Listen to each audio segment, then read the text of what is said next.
बडीमालिका कसरी पुग्ने? आउनुहोस् सजिलै बुझौं। यदि तपाईँ काठमाडौँबाट जाँदै हुनुहुन्छ भने पहिले धनगढी पुग्नुपर्छ। काठमाडौँबाट धनगढी बस वा फ्लाइट दुवैबाट जान सकिन्छ। नेपालका अरू ठाउँहरूबाट जाने हो भने पनि प्राय यात्रा जोडिँदै जाने मुख्य पोइन्ट भनेको धनगढी नै हो। धनगढी पुगेपछि त्यहाँबाट मार्तडीतर्फ बस यात्रा सुरु हुन्छ। यो यात्रा लामो हुन्छ, तर बडीमालिका पुग्ने मुख्य गेटवे भनेको यही मार्तडी हो। मार्तडी पुगेपछि गाडीको यात्रा सकिन्छ अनि सुरु हुन्छ बडीमालिकाको वास्तविक पदयात्रा।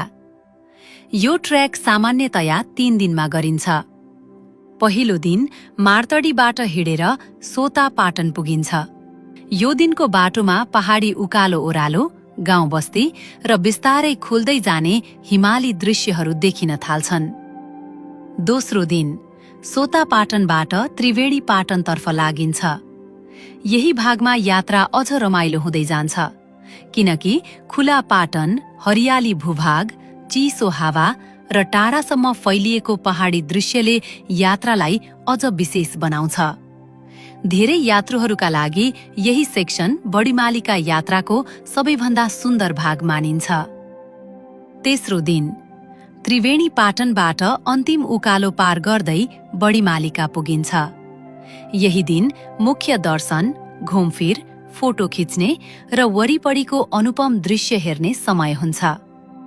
त्यसैले रुट छोटकरीमा यस्तो हुन्छ: काठमाडौँ, धनगढी, मार्तडी, सोता पाटन, त्रिवेणी पाटन, बडीमालिका।